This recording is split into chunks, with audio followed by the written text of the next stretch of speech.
Hello दोस्तों, स्वागत है आपका करंट अफेयर की एक और नई वीडियो में। 7 दिसंबर 2022 के जितने भी करंट अफेयर्स के क्वेश्चन हैं उन सभी को आज हम कवर करने वाले हैं। सो मेक श्योर वीडियो को पूरा जरूर से देखिएगा और आने वाले आपके जितने भी कॉम्पिटेटिव एग्जाम्स हैं उन सभी में आपकी हेल्प करने वाले हैं। सो वीडियो को करते हैं स्टार्ट। वीडियो को स्टार्ट करते हुए सबसे पहला आज का हमारा प्रश्न है कि हाल ही में भोपाल में आयोजित होने वाली 65वें राष्ट्रीय निशानेबाजी चैंपियनशिप में सरबजोत सिंह ने कौन सा पदक जीता है। ऑप्शन आपके सामने, पहला स्वर्ण पदक, दूसरा है कांस्य पदक, तीसरा है सिल्वर पदक और चौथा है ए एंड बी बोथ। दोस्तों, जो राष्ट्रीय निशानेबाजी चैंपियनशिप है इसका जो आयोजन है वो भोपाल में हुआ है। याद रखना आपको, भोपाल में इसका जो आयोजन है वो हुआ है। 65वें नंबर का है इस बार का, ये भी आपको याद रखना है। और इसमें जो सरबजोत सिंह है उन्होंने 2 स्वर्ण पदक जीते हैं, 2 गोल्ड मेडल जीते हैं, ये आपको याद रखना है। इन्होंने 2 गोल्ड मेडल जीते हैं, वो भी 10 मीटर जो एयर पिस्टल है उसमें इन्होंने 2 गोल्ड मेडल जीते। रहने जो वाले हैं वो ये हरियाणा के हैं, ये आपको याद रखना है।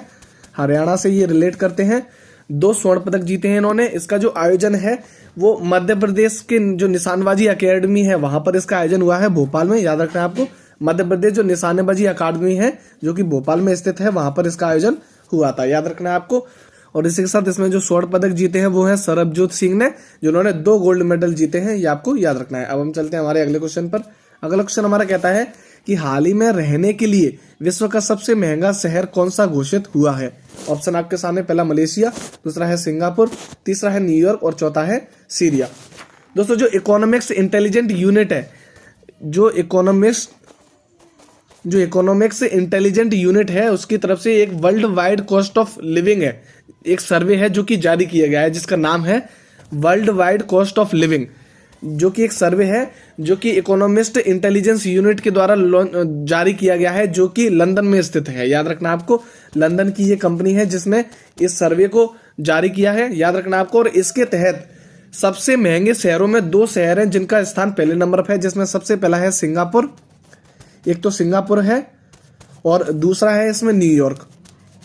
2 शहर इसमें पहले नंबर पे हैं जो कि रहने के मामले में सबसे महंगे हैं, याद रखना आपको।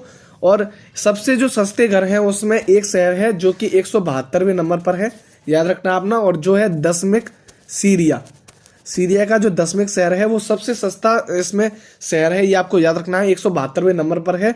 और इसमें तीसरे नंबर पर जो है वो है तेल अबीब, जो तेल अबीब शहर है इजराइल का शहर है, वो इसमें 3rd नंबर पर है, याद रखना आपको। और भारत का कोई भी शहर इसमें टॉप 10 की लिस्ट में शामिल नहीं है, याद रखना आपको। और इसका जो राइट आंसर हुआ वो हुआ सिंगापुर और न्यूयॉर्क। दोनों ही जो शहर हैं वो सबसे महंगे शहरों में पहले स्थान पर है, याद रखना आपको। उसी के साथ अब हम चलते हैं हमारे अगले क्वेश्चन पर। अगला क्वेश्चन हमारा कहता है कि हाल ही में राष्ट्रीय जैव विविधता आयोग का अध्यक्ष किसे नियुक्त किया गया है।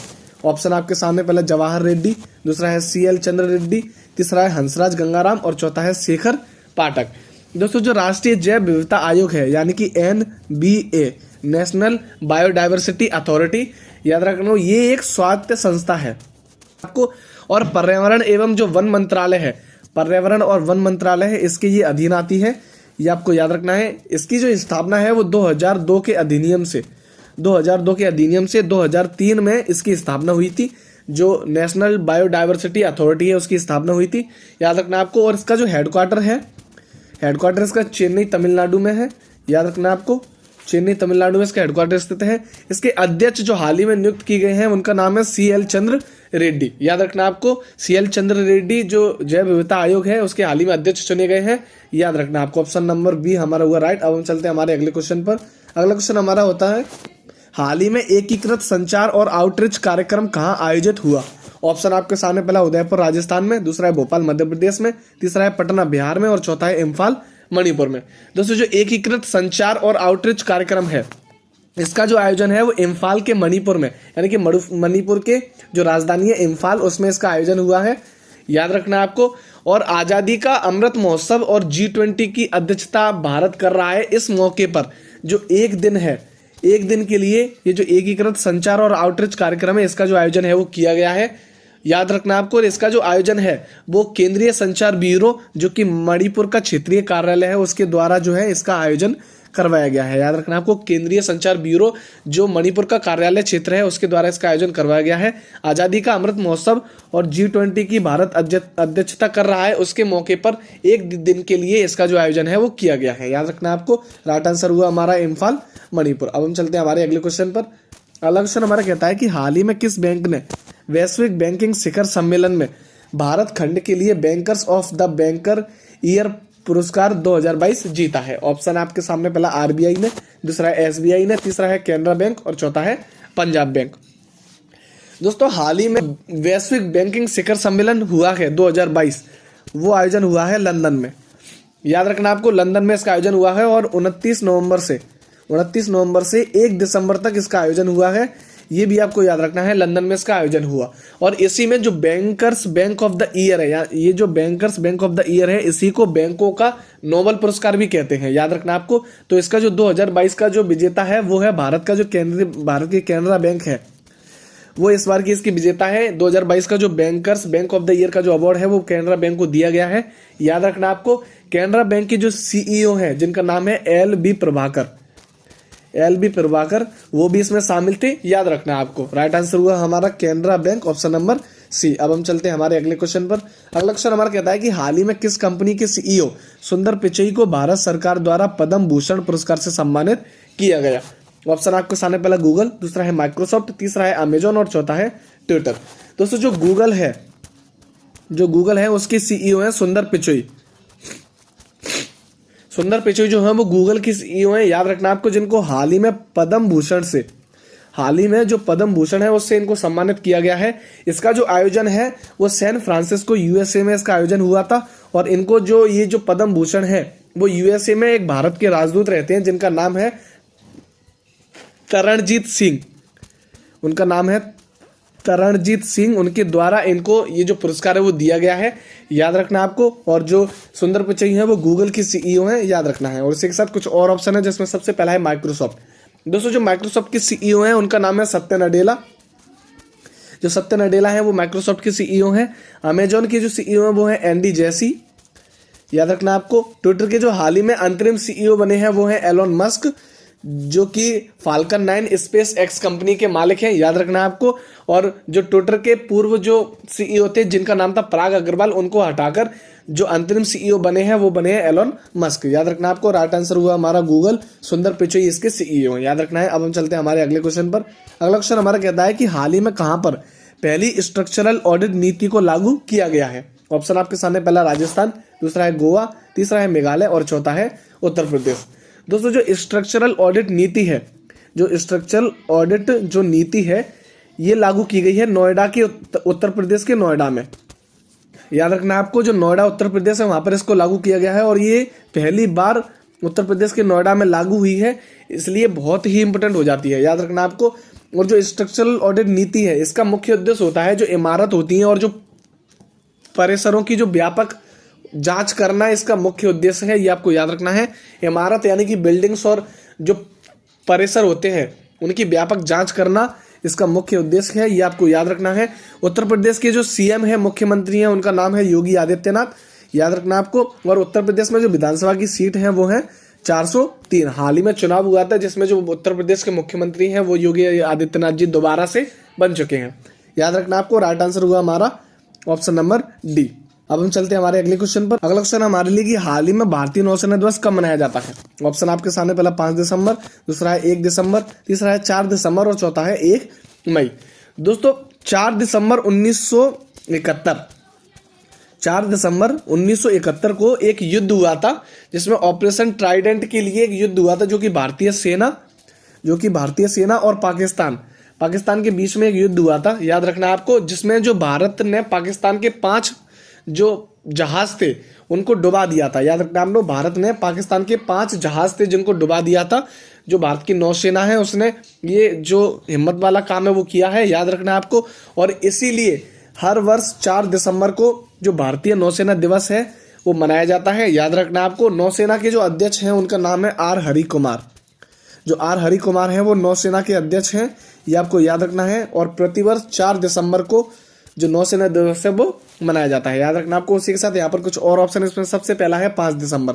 दोस्तों 5 दिसंबर को विश्व मृदा दिवस यानी कि वर्ल्ड सॉइल डे मनाया जाता है, याद रखना है आपको। 1 दिसंबर को विश्व एड्स दिवस, वर्ल्ड एड्स डे मनाया जाता है, याद रखना है आपको।